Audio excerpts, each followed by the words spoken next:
քննարկում ենք հարց համար 18-ը, որը վերաբերում է առողջության չքվեարկեցինք։ Քվեարկեցինք։ Այդ որ ասել եմ ովքեր են դեմ որոշման ընդունմանը, փաստորեն մտքերով էի գոյ ոչ թե դեմ չէի կա։ Առողջության համընդհանուր ապահովագրության ռեգիստրում տվյալների վարման կարգը հաստատելու մասին որոշման նախագիծը զեկուցող առողջապահության նախարար Անահիտ Ավանեսյան։ Շնորհակալություն մեծարգո վարչապետ, հարգելի գործընկերներ, այս որոշումը ի թիվս մեր նախորդ թիվ կառավարության կայացրած որոշումների եւ մինչ այդ ունեցած կարգավորումների համալրելու են մեր տեղեկատվական համակարգերի գործարկման ամբողջ մեխանիզմները։ Ես ասեմ, որ մեր կարգավորումների համաձայն եւ արդեն իսկ տեստավորված եւ գործարկված է մեր ուրեմն ընդհանուր ապահովագրված անձանց կարգավիճակի տրամադրման եւ տեղեկատվական բազաները եւ այս որոշումն էլ համալրելու է մեր գործնական արդեն շղթայի հաջորդիվ հատվածները։ Ըստ էության նախագծով մանրամասն կարգավորվում են մեր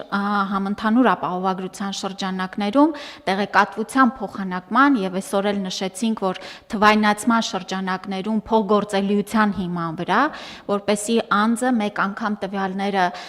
տրամադրելով որոշակի կառույցի արդեն հաջորդ կառույցները իրար միջև փոխգործելիության շրջանակներում կարողանան օրենքի եւ կարգավորումների տրամաբանությամբ ապահովել այս տեղեկատվության փոխանակումները եւ հաջորդիվ էլ մենք մեծ աշխատանք ենք իրականացրել մեր գործընկերների հետ ներքին գործերի նախարարության, աշխատանքի եւ սոցիալական ապահովության նախարարության եւ մյուս բոլոր գործընկերների հետ մեր շտեմարանները կարգաբերելու եւ այս տեղեկատվական ուրեմն տվյալների փոխանցման ավտոմատ համակարգեր ներդնելու առումով աշխատանքները առաջիկա ամիսներին ամբողջությամբ վստահ եմ կամփոփվեն եւ մենք կունենանք նոր թվայնացման ստանդարտներով տվյալների փոխանակում։ Պարոն վարչապետ, այսքանը խնդրեմ։ Ինչի համար են այդ փոխանակումները, որպեսզի շահառուների շրջանակը եւ ծառայությունների մատուցման տեղեկատվությունը հասանելի լինի բոլոր այն կառույցներին, որոնք պետքա հասանելիություն ունենան։ Այո, պարոն վարչապետ, մենք տեղեկատվությունը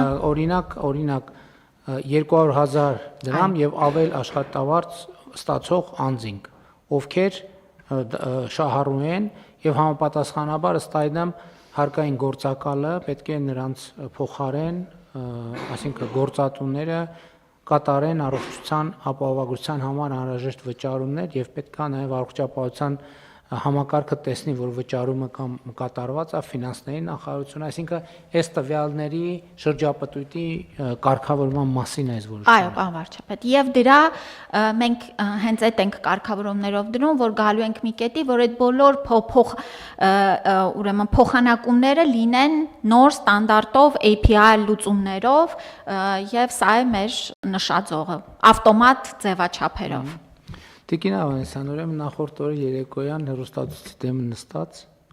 ալիքներն էի փոխում, մեկ էլ մի ալիքով լուրեր էր, տեսա առողջության ապահովագրության մասին է խոսքը, ասի կանգ առնեմ, տեսնեմ ինչ են ասում։ Ուրեմն ինչ իմացա ես այդ ռեպորտաժից։ Ես այդ ռեպորտաժից իմացա, որ առողջապահության համակարգը փլուզվել է, ջախջախվել է եւ գոյություն չունի այլևս Հայաստանի Հանրապետությունում եւ մենք տենց կատաստրոֆայի առաջ են կանգնած, որ կովիդի համավարակը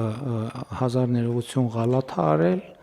եւ հիմա մենք տենց ես ճիշտ ասած վախից անջատեցի հեռուստացույցը եւ հիմա կուզենայի ձեր մեկնաբանությունները կարող է մի բան կամ մեզ չեք ասում, մենք տեղյակ չենք։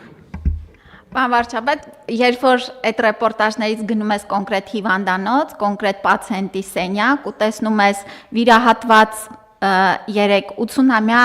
մեր քաղաքացին, ով մինչև այդ, եթե այդ խնդիրը ունենար դեկտեմբերի 31-ից առաջ լրջագույն խնդրի առաջ էր կանգնելու, որովհետև հասանելի չէր լինելու այդ ծառայությունը սրտի ռիթմավարի, 2 օր առաջ վիրահատվել է եւ 3 երեկոյան տուն է գնացել վերականգնված առողջությունով, այսինքն մենք միշտ ունենք այդ իրականություն եւ ներկայացված։ Բայց այն ամենայնի, չէ, նախ եկեք մի բան ասենք, որովհետեւ մենք այն որ այս մասշտաբի բարեփոխումը ինքը այտենց բան չի լինելու, մի բաժակ ջուր խմելու նման չի լինել, այդ մենք գիտենք, բայց այնուամենայնիվ հիմա ո՞նց եք դուք գնահատում, ենթադրենք 10 բալանոց համակարգով, մենք մեր խնդիրը ինչքանով ենք, քանի բալ կգնահատեք մեր խնդրի կատարման այս պահի դրությամբ մակարդակ։ Ես կարծում եմ մենք 6.5 ենք, պարոն վարչապետ, եթե ազնվորեն ասեմ, ես շատ ավելի մեծ խնդիրներ էի ակնկալում պրակտիկայում կիրառման արդյունքում։ Իհարկե մենք ունենք այս պահին խնդիրների բաժանել ենք նաև կատեգորիաների։ Առաջինը դա տեղեկատվական բացի խնդիրներն են։ Այսինքն մարդիկ լրացուցիչ տեղեկատվության կարիք ունեն, ինչպես օգտվեն ոչ միայն պացիենտները, այլ նաև մեր բժիշկները, որը որոշակի ժամանակ է պահանջում, մինչև որ նաև մեր բուժաշխատողներն ու վարչական մասի պատասխանատուները ամբողջությամբ այս բարդ համակարգի տեղեկատվական կտորները կկարողանան արդեն դառնա իրենց ռուտին աշխատանքը։ Սա առաջի հատվածն է։ Ունենք նաև որոշակի իրական կյանքում շատ սպეციფიկ իրողություններ, որոնք որ ի հայտ են եկել, մի օրինակ բերեմ, պարոն վարչապետ, հավելվածը ներբեռնում են մեր ավագ սննդի ներկայացուցիչները, բայց քանի որ կարգավորումները այնտեղ գրվում է ինչպես դեմքը շարժել, ակնոցները հանում են չէին կարողանում հետևել այդ ուրեմն տրվող ցուցումներին։ Հիմա այսօր թարմացրել ենք հավելվածը, կլինի նաև ձայնային հուշում, որ ինչպես շարժել դեմքը, որ նույնականացումը լինի։ Այսինքն մենք բոլոր խնդիրները ճկուն ձևով փորձում ենք ֆիլտրել եւ փոփոխությունների եւ անընդհատ լավարկումների շրջանակում կարգաբերել։ Հավանիչ տեսանյութը եւ բաժանորդագրվիչ նորությունները բաց չթողնելու համար։